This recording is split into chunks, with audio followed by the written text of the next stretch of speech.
Bom dia, boa tarde, boa noite para você que está assistindo a mais essa aula da Universidade Hacker, seja muito bem-vindo. E hoje nós vamos continuar com as aulas anteriores.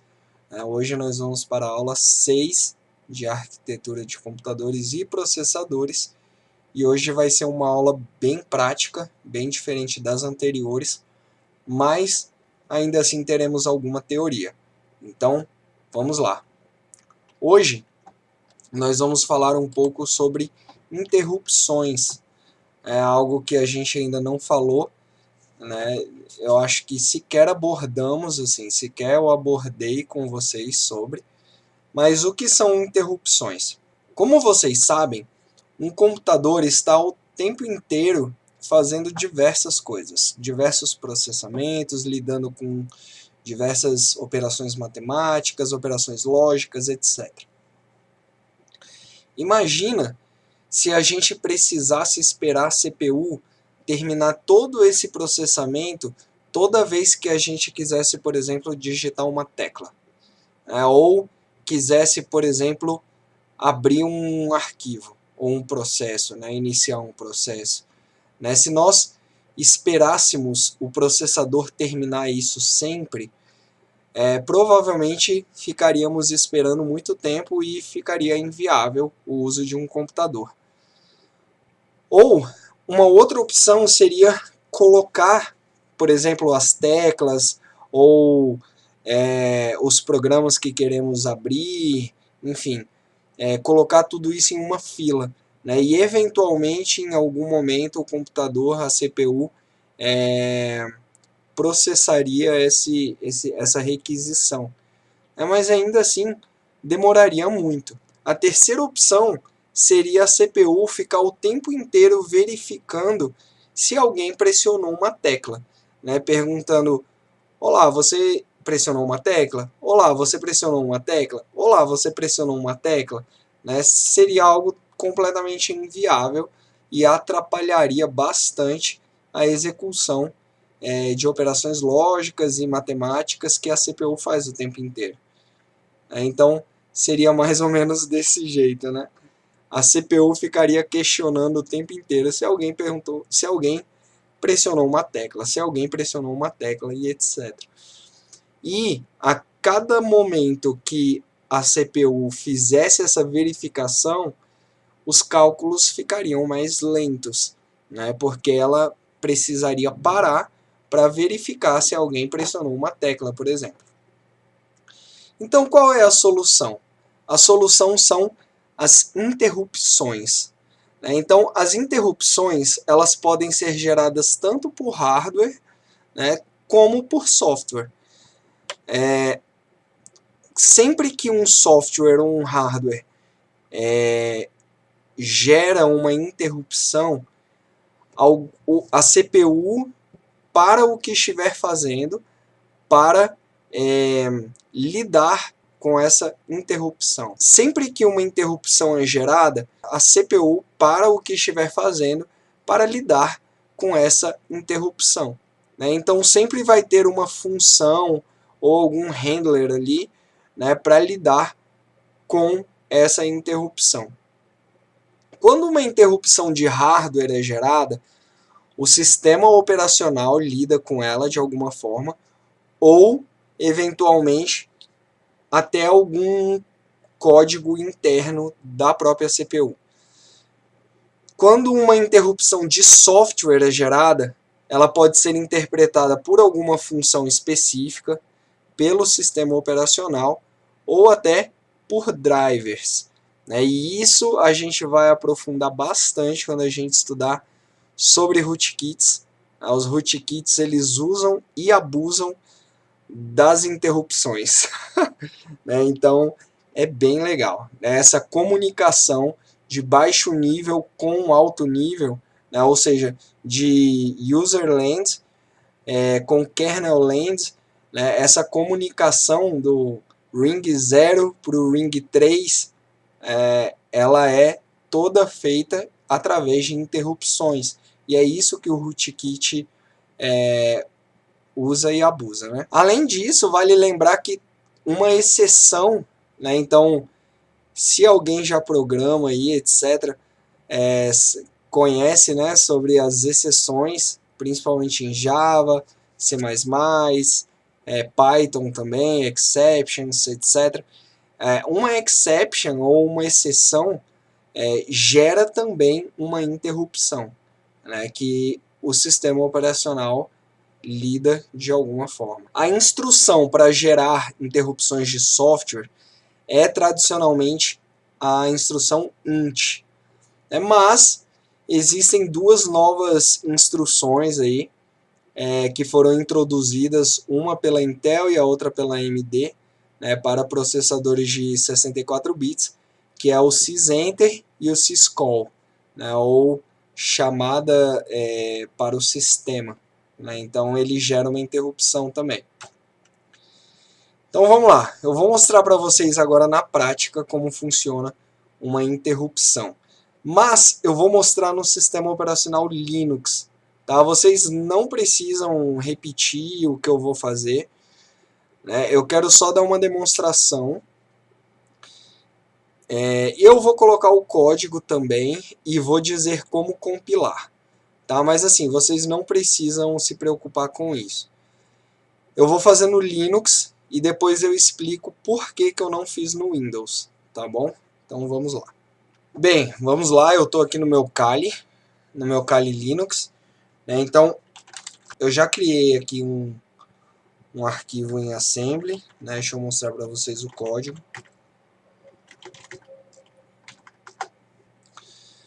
Aqui está o código, né? Sobre essas sections aqui a gente vai falar sobre isso já já, né? Mas o ponto é que aqui veja que eu estou gerando interrupções para conseguir coisas específicas, né? Que coisas? Aqui eu gero uma interrupção para mostrar essa mensagem aqui. Aí aqui eu chamo outra função, que é essa daqui, e aí eu gero uma nova interrupção para mostrar essa mensagem aqui. E finalmente eu gero mais uma interrupção para finalizar o programa. Vamos ver executando. Demo. E peraí. Então, vamos lá de novo. Dar uma olhada aqui. O que acontece? Aqui ele começa, move o tamanho dessa mensagem aqui para o EDX, depois move essa mensagem aqui para SX, depois move 1 para EBX, move 4 para EAX e gera uma interrupção. Mesma coisa aqui para essa mensagem aqui, gera uma interrupção. E finalmente, no final ele move 0 para EBX, 1 para EAX e gera uma nova interrupção. E aí, eu gero a interrupção e o sistema operacional...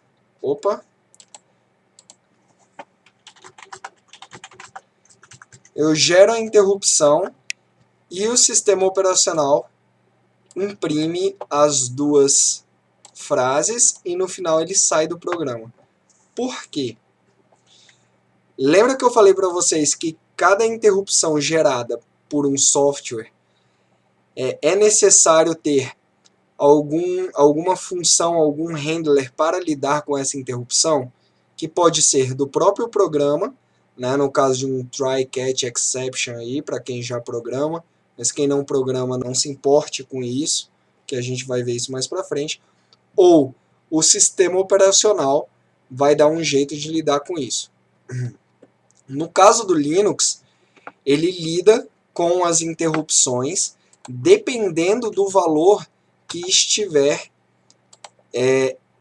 no registrador EAX quando a interrupção é acionada. Existe uma lista das interrupções, como elas são interpretadas pelo Linux na internet, né? Então, espera aí que eu vou pegar para vocês. Bem, então aqui nesse site syscalls.kernelgrok.com tem uma lista de todas as funções que interpretam ou que lidam com as interrupções, né? Então, toda interrupção em hexadecimal 80 que tiver 0 no EAX, significa que é um chamado para reiniciar o sistema. Toda chamada que tiver 1 no EAX, significa que é uma chamada para sair. Vamos dar uma olhada aqui. Por exemplo, aqui eu movo 4 para EAX e gero uma interrupção, 80. Então, EAX4, vamos ver o que é. EAX4 para escrever, no caso, escrever na tela. Então, eu faço isso 2 vezes. E quais são os parâmetros, né? Bem, primeiro, o 4 tem que ser, o EAX tem que ser 4. Em EBX tem que ter, eu procurei aqui no Google sobre SizeWrite FD1. E aí, eu vim aqui no Wikipedia,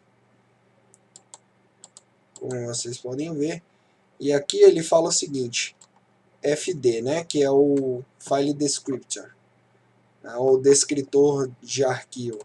Esse valor é um valor inteiro e ele pode ser 0, 1 ou 2 para entrada padrão, saída padrão ou erro padrão, saída de erro padrão. Então, o 1 é a saída padrão. Por isso que eu coloquei 1 em EBX. Depois, eu coloquei o endereço da string em SX. E aqui está, eu movi o endereço da mensagem para SX. E esse 10 em decimal, ou A em hexadecimal aqui no final, é para pular a linha. Então, o pular a linha em hexadecimal é 10, na tabela ASCII. E, finalmente, eu movi o tamanho dessa string, isso aqui calcula o tamanho, que é o que? Len é o nome da minha variável, poderia ser qualquer coisa. Ec é uma constante, eu defino que isso aqui vai ser o valor de len. E isso aqui significa o quê? Significa a posição atual menos a posição de message. Então, assim eu sei o tamanho da minha string, da minha frase. Então, movi as 4 variáveis que precisam aqui para EAX, EBX, SX e EDX e chamo e gero a interrupção. E aí a próxima interrupção que eu gero é com EAX1. Vamos ver o que é. Aqui está, size exit. Então, EAX1 e EBX o código de erro se tiver. Aqui não teve nenhum código de erro, eu movi 0 para EBX e gera a interrupção. Então, é assim que funciona. É assim que funcionam as interrupções. Se vocês quiserem, eu vou botar o código-fonte desse programa para vocês. E vocês podem, se vocês quiserem, brincar, etc. O que vocês vão precisar para compilar um programa em Assembly no Linux? Simples. Primeiro, vocês vão precisar do NASM, eu usei o NASM aqui, deixa eu só atualizar aqui o meu sistema. Voltei.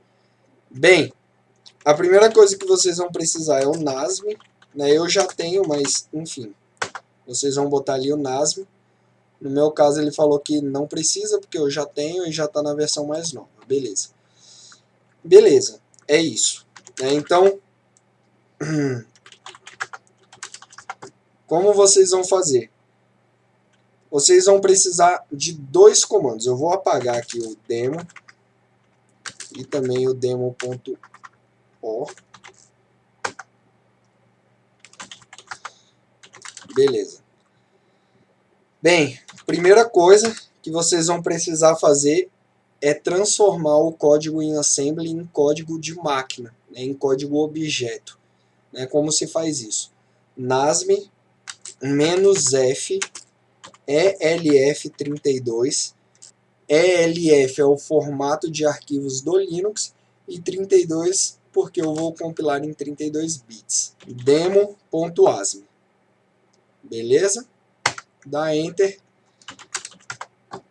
Ele acabou de gerar o programa objeto, né? Ou seja, com as instruções em código de máquina já. Beleza? Depois, Rafael, gerei o arquivo objeto. E agora? Agora você vai digitar LD de linker, né? Ou seja, ele vai linkar todas as bibliotecas do sistema necessárias para fazer um executável, tá? Então, LD -M ELF underline i386, a arquitetura aí de 386, demo.o, que é o arquivo objeto que a gente gerou, -o de output, demo, né, sem extensão mesmo. Dá Enter e pronto. Agora ele gerou ali o ponto demo para executar no Linux ./demo. E pronto. Beleza. Rafael, por que que no Windows isso não dá certo? Na verdade até dá. Só que o Windows ele muda os códigos de interrupções o tempo inteiro. Né? Então, dependendo da versão, vai funcionar ou não vai funcionar. Então fica muito difícil, fica muito complicado trabalhar dessa forma com o Windows, né? Porque a cada Service Pack, por exemplo, tudo pode mudar e todo o código fica prejudicado. Então, como a gente faz no Windows? Basicamente, a gente faz usando as APIs do Windows. E eu estou falando tudo assim que parece muito confuso, mas a gente vai falar melhor sobre isso quando a gente entrar aí mais em sistemas operacionais, em C também, né? Quando a gente começar a desenvolver coisas voltadas para o Windows, né? Principalmente shellcodes, eles usam muito, né, as APIs do Windows. Mas enfim, aqui está um código. Na verdade, é basicamente o mesmo código do Linux, só que ele usa as APIs, né, como vocês podem ver aqui. Bem, aqui é realmente a mesma coisa, basicamente, né? Section Data. Essa seção aqui, ela foi acrescentada, porque para lidar com o write console aqui, é uma variável, mas enfim, não precisa saber disso agora. Mas veja que é basicamente, é quase a mesma coisa, né? Só que aí eu chamo as APIs do Windows. Vamos executar aqui para vocês verem. É isso. Né? Ele mostra o primeiro hahaha, depois mostra o segundo hahaha e sai do programa. Né? Que é exatamente isso que ele faz.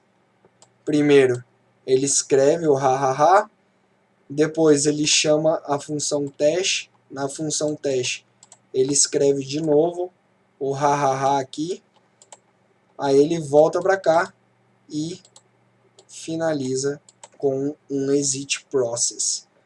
Então, no Windows a gente trabalha com as APIs, porque a cada nova versão, a cada novo Service Pack, as interrupções acabam mudando no Windows. No Linux não, elas são fixas desde sempre. E para compilar, eu vou colocar esse código aqui também para vocês. Para compilar no Windows, eu vou colocar esse código aqui para vocês também. E para compilar no Windows, nós também vamos usar o NASM. Eu vou aqui no Google e digito, eu vou procurar pelo NASM. É esse primeiro site aqui.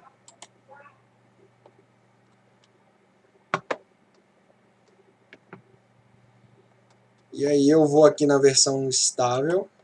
Até o momento dessa gravação era 2.14.02.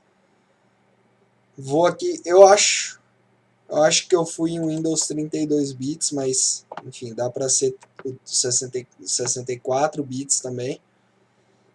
Eu baixei o zip só, tá? Salva aí na sua máquina e pronto, beleza? Depois você vai precisar de um LD também, né? Assim como a gente usou no Linux, né? Eu estou usando o GoLink, né? Então você vai no seu navegador de novo, digita GoLink Windows, GoTools, é esse aqui, tá? Aí agora a gente vai procurar pelo GoLink, Assembly, GoASM, GoRC, Resource Compiler, GoLink, aqui, um linker. Então, download GoLink, aí você salva aí no seu computador e descompacta depois. Beleza? Uma vez que você tiver o NASM e o GoLink, como você vai fazer para compilar? Eu vou apagar aqui os dois programas e os em C eu vou botar em uma pasta para vocês não atrapalhar vocês. Teste C.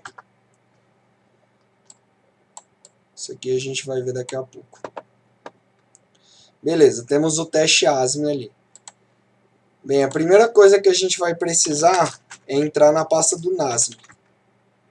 Depois disso, nós vamos executar o mesmo comando que a gente executou no Linux.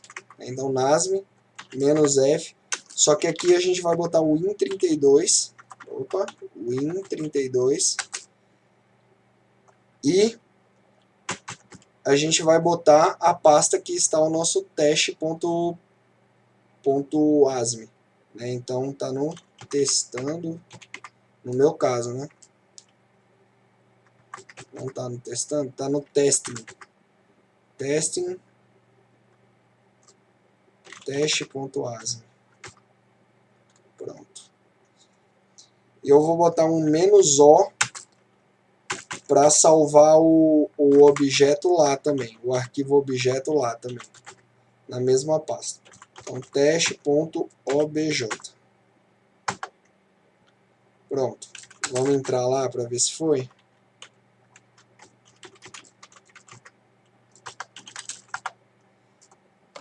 Pronto, criou aqui, teste obj. E agora a gente vai no GoLink para linkar isso aqui com todas as bibliotecas necessárias do Windows.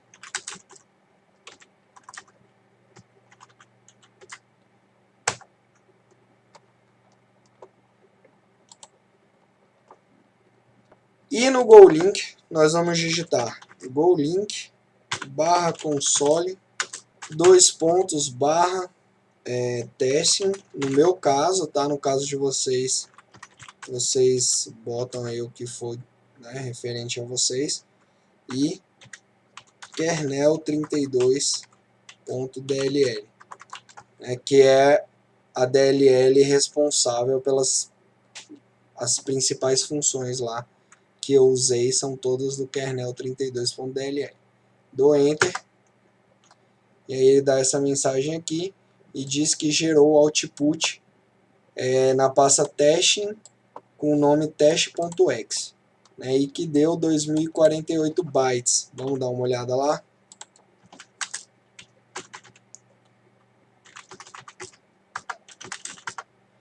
E realmente aqui está. Vamos executar para dar uma conferida. o antivírus. E aí está, ele executou os dois, ele mostrou os dois ha-ha-has na tela e saiu do programa. Seguindo, novamente vamos falar sobre segmentos de memória. Como a gente já falou em algumas aulas anteriores, mas hoje a gente vai detalhar um pouco mais, a memória de um processo ela é dividida em vários segmentos. E os segmentos são apontados pelos registradores de segmentos que a gente falou na última aula, se não me engano. Bem, cada segmento dentro da memória tem tipos de dados muito específicos e um segmento guarda os códigos. Por exemplo, um segmento guarda códigos, os códigos que a gente vê. Outro segmento guarda as variáveis, e outros segmentos guardam as variáveis entre as chamadas de função. Por exemplo, o segmento de dados, ou data, ou data, como você quiser chamar. O segmento .data e o segmento .bss são segmentos que guardam valores de variáveis. Dentro do segmento .data se guarda as definições de variáveis e no segmento .bss contém dados que serão adicionados em um segundo momento. Por exemplo, esses exemplos aí que eu coloquei, uma variável x inteira que vale 3 e uma variável string que vale, isso vai para a data. E variáveis globais e variáveis static, a gente vai ver sobre isso no próximo módulo, quando a gente começar a ver programação, então fiquem tranquilos, vocês não precisam entender isso agora, mas são basicamente variáveis que elas não mudam entre uma chamada de função e outra. Então essas variáveis elas ficam em BSS. No segmento de código, ou .text, ficam as instruções que são executadas. Então cada módulo, ou seja, por exemplo, um programa, um processo, ele chama diversas DLLs ainda que ele não queira. Por exemplo, o kernel 32.dll que a gente acabou de falar. Então, cada DLL, enfim, cada processo conta como um módulo. Cada módulo tem a sua própria seção text, que fica ali na memória reservada para o processo.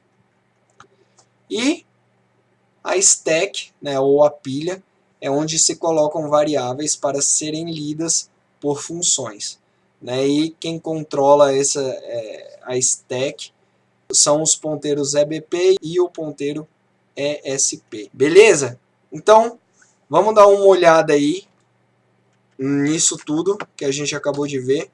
Eu vou abrir aqui o OLIDBG, e agora vem o código que eu criei lá aqui em C. Vamos dar uma olhadinha aqui. Beleza. Esse aqui é um código bem simples que eu criei. Aqui tem uma variável global, que nós colocamos, que nós falamos, uma variável estática, duas variáveis locais, 3 variáveis locais, 4, uma variável de alocação de tamanho dinâmica, e a gente manda os valores de A, B e C para uma função soma, que vai somar os 3 valores. Eu só criei esse programa para a gente ver realmente essas questões de memória. Primeiro vamos abrir aqui o programa, eu vou colocar isso para vocês também, tá? E aí vocês analisam no sistema de vocês. Bem, aqui vocês veem que quando você compila um programa em C, ele gera vários códigos que não são os seus códigos. Depois eu vou mostrar para vocês a diferença de um código feito em assembly, porque aí você tem total controle. Bem, enfim, chegamos aqui.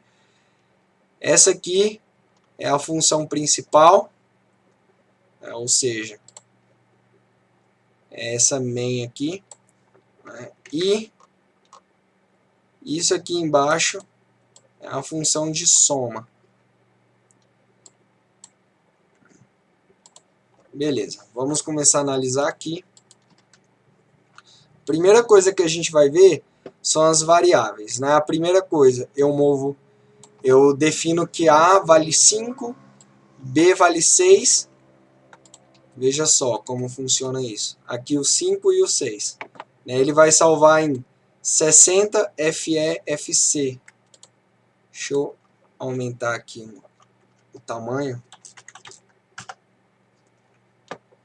Bem, o que acontece?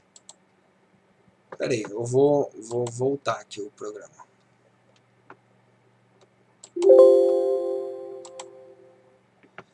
Beleza. Aqui, como eu falei agora há pouco, né, mas eu acho que vocês não viram direito, tem várias instruções, se não fui eu que coloquei, mas o compilador bota sozinho. Depois eu vou mostrar para vocês o mesmo código que a gente fez em Assembly, para vocês verem como fica bem diferente. Beleza. Então, como eu havia falado, a função main, que é isso aqui, ela está reduzida a isso aqui, ó. Isso tudo aqui é minha função main.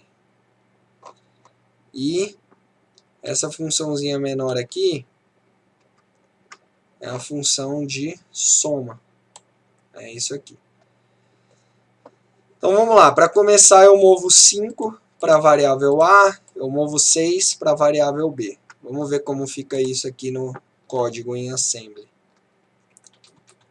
Aqui, eu vou mover 5 e 6 para onde? Vou mover para esses endereços aqui, 60 FEFC, ou seja, bem aqui na stack, 60 FEFC, bem aqui, ó, onde tem 34, vai mover 5, ó, vou apertar F8 agora, e aqui está, mudou. E aí agora eu vou mover 6 para 60 FEF8, bem aqui na stack. E foi, movi. Agora, olha só que interessante. Isso aqui é a minha variável global. Eu vou mover a minha variável global, que vale 12, para uma variável local. Mas olha só que interessante. O meu 12, ele está em um endereço totalmente diferente. Ele está no endereço 42.000 em hexadecimal, tá? Lembrando. E aí ele vai mover para EAX e de EAX ele vai mover para stack, bem aqui.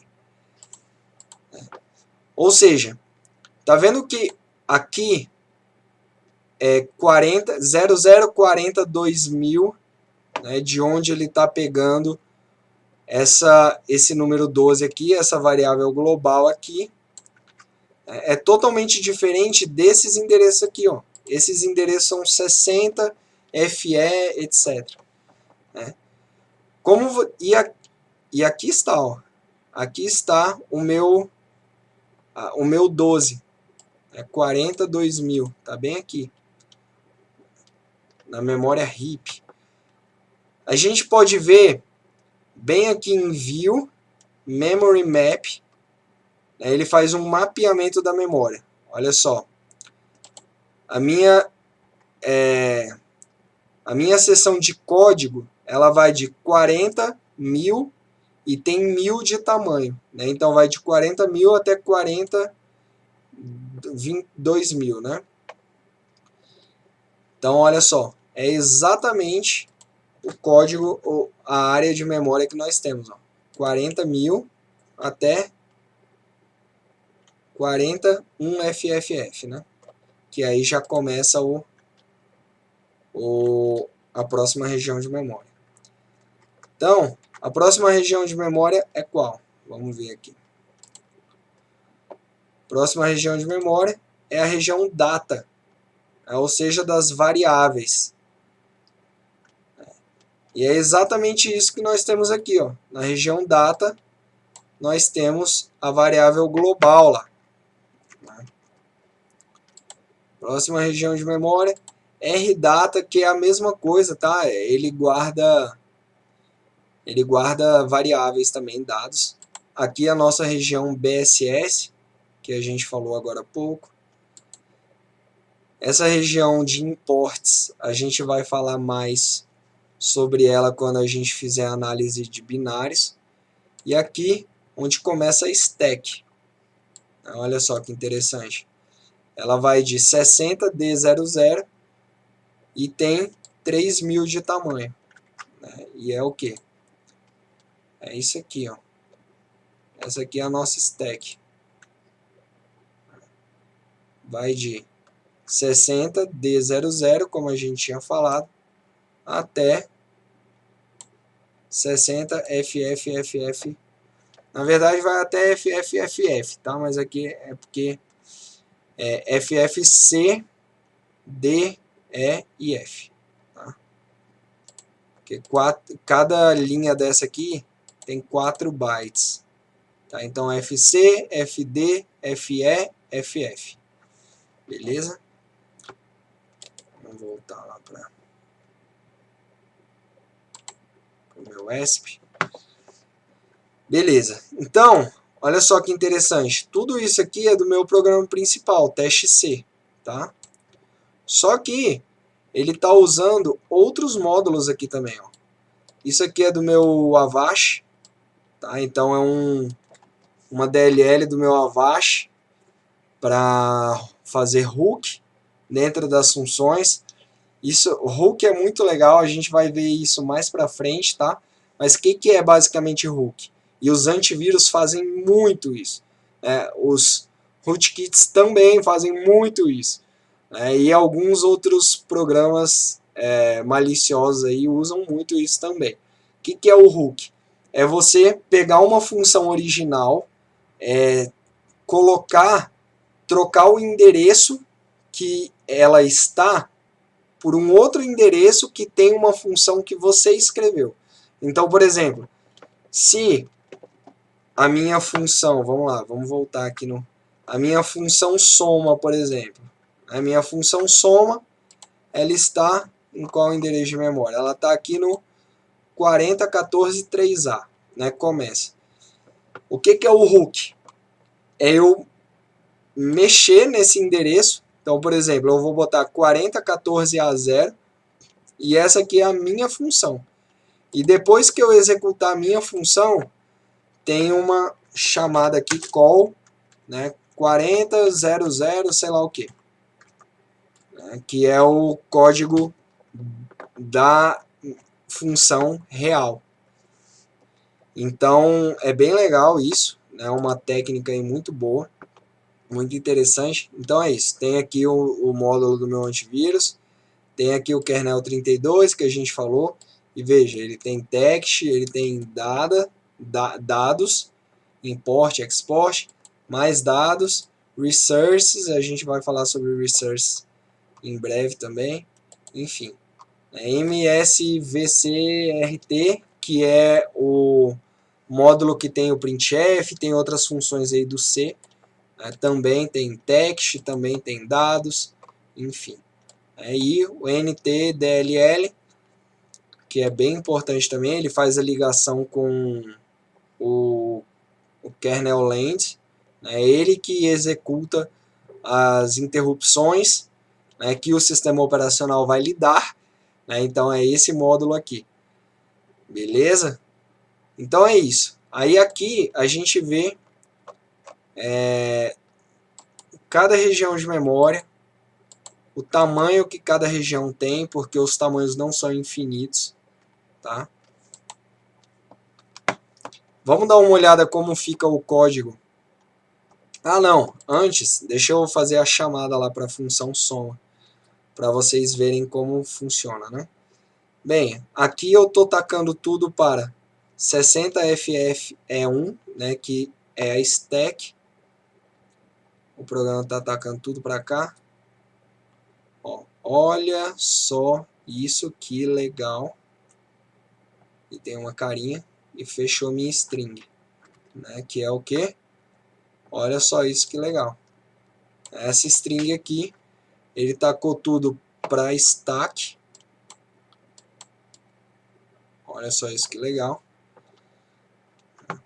Bem, aí agora ele vai reservar um novo endereço de memória para essa variável aqui, que é de alocação dinâmica.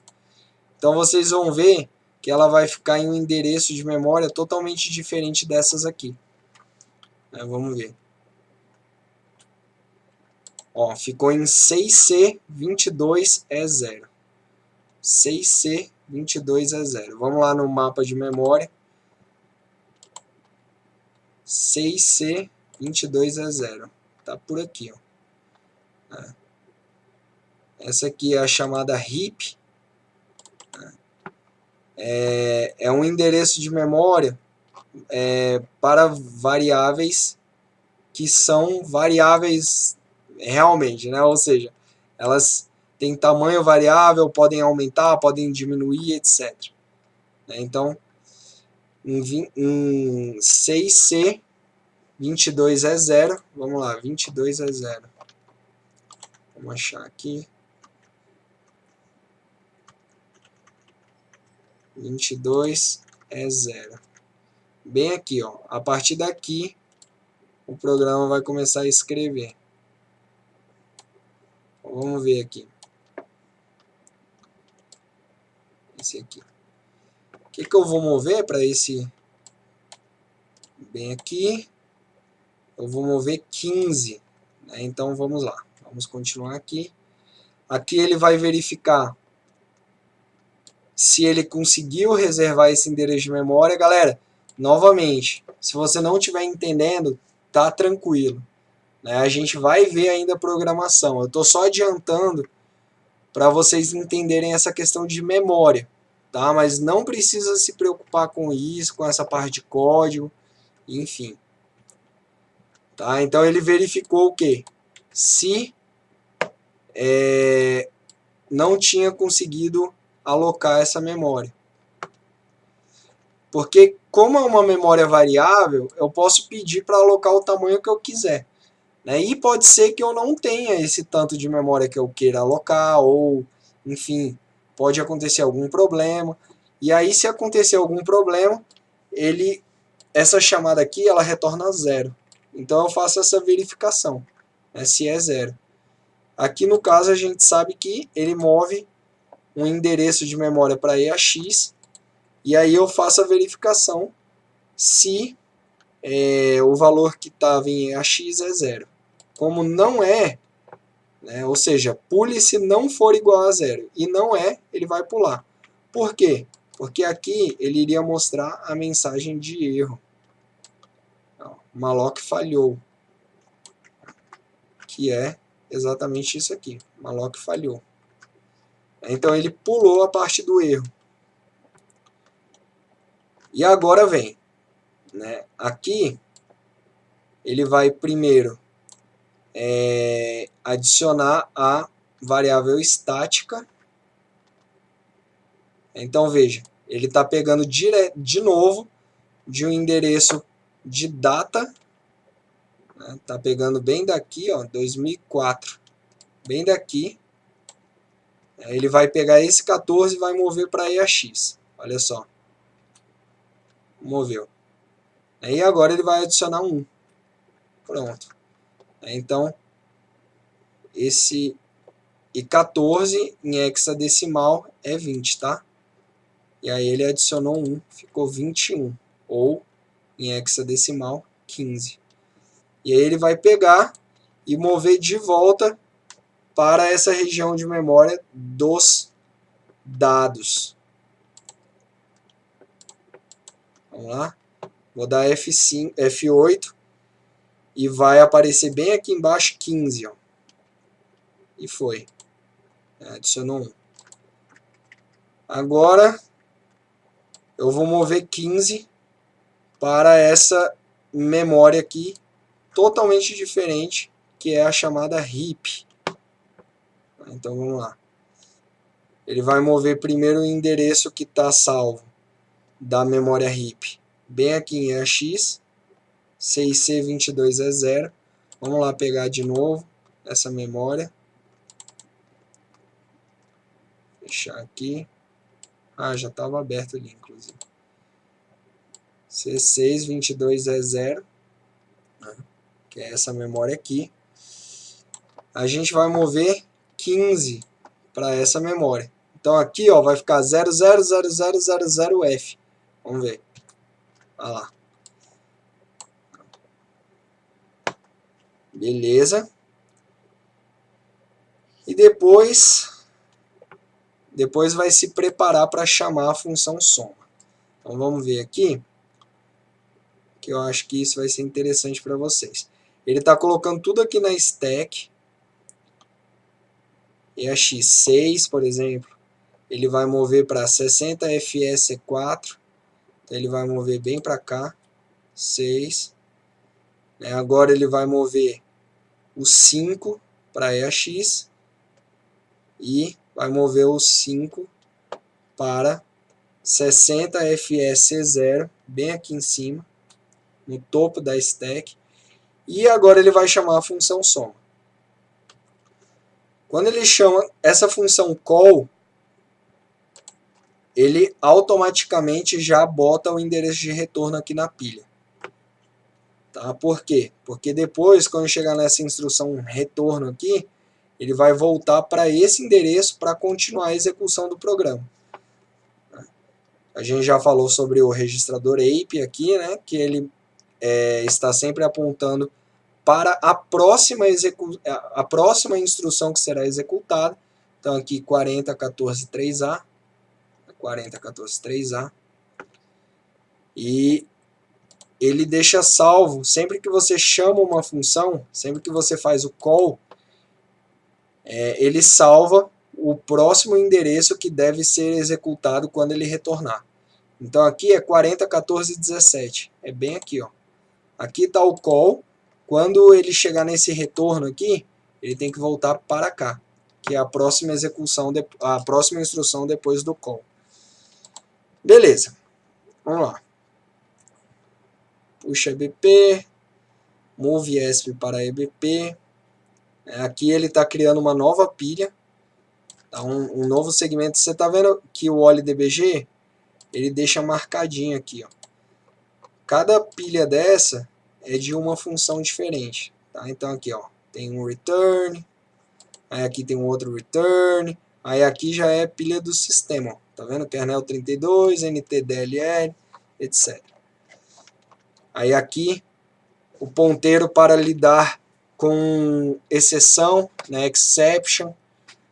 Então esse aqui é o endereço da função que vai cuidar se acontecer alguma exceção, né, gerar uma interrupção de exceção, enfim. Bem, vamos lá. Então, olha só.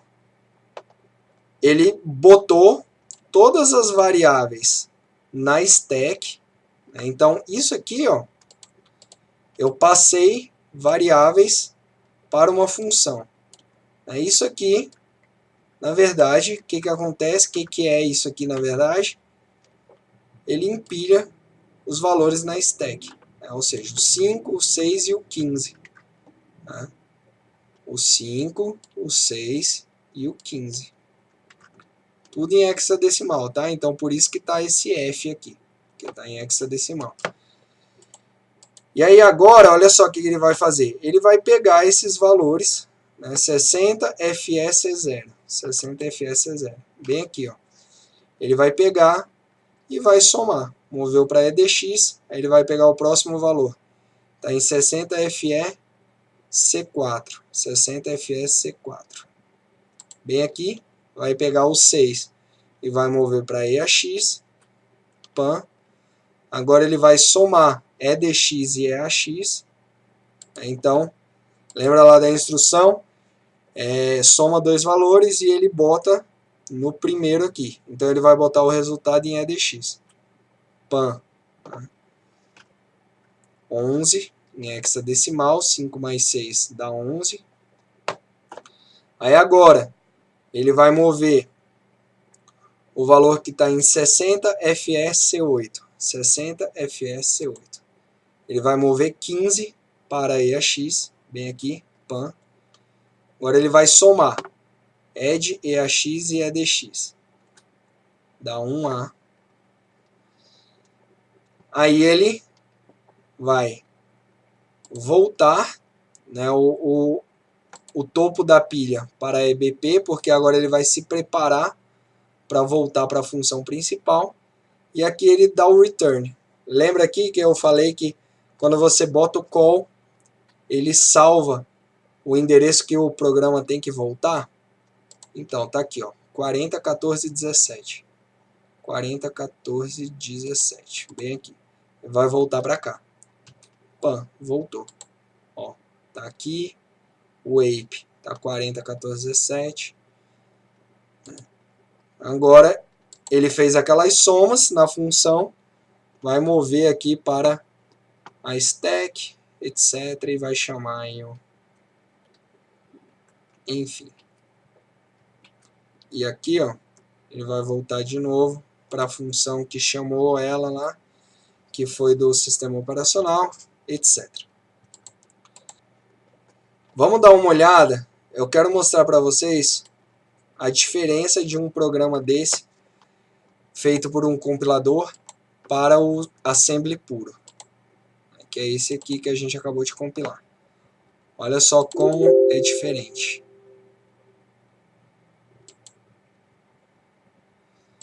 Aí está. A gente já entra no nosso código.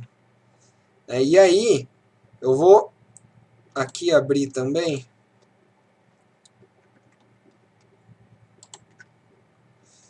Para vocês verem que o código é exatamente igual ao que a gente digitou, ao que a gente escreveu.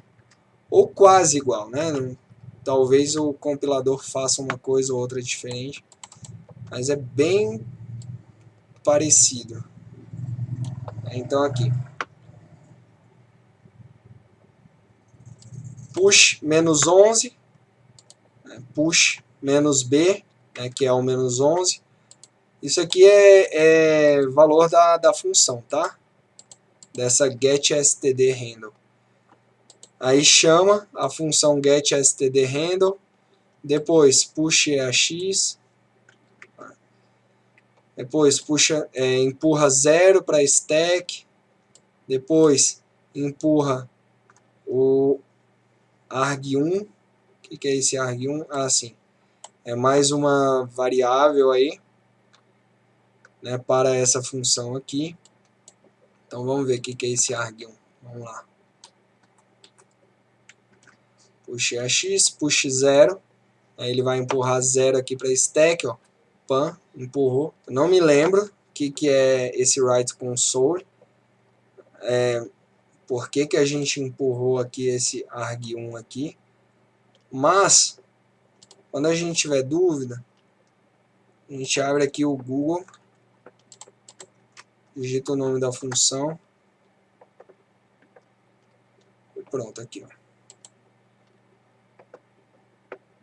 Vamos ver o que a função pede. Primeiro, hconsole output, lpbuffer, número de caracteres para escrever, número de caracteres escrito e reserved. Vamos ver aqui. Um handle para o console. Beleza.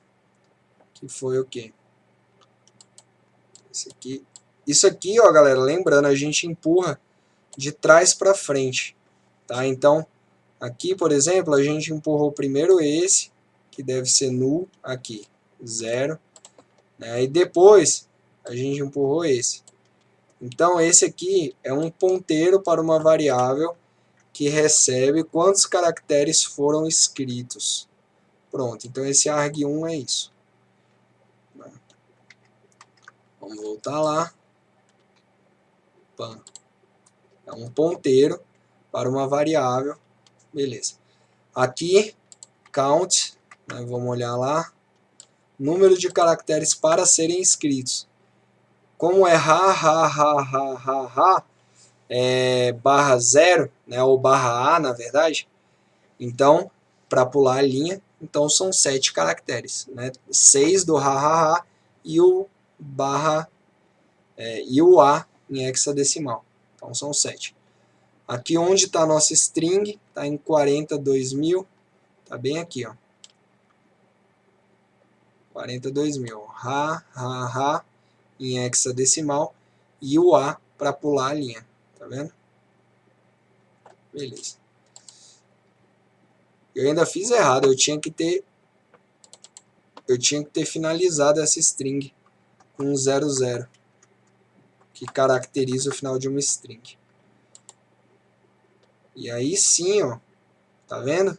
Aí parou de mostrar as duas strings, eu fiz errado, tá? Foi erro meu, beleza. E finalmente ele empurra o hconsole, que é o handle que a gente abriu quando? A gente abriu bem aqui, ó, no getHandle. Então ele empurra. Então tá vendo que assim, tá exatamente igual ao que a gente escreveu.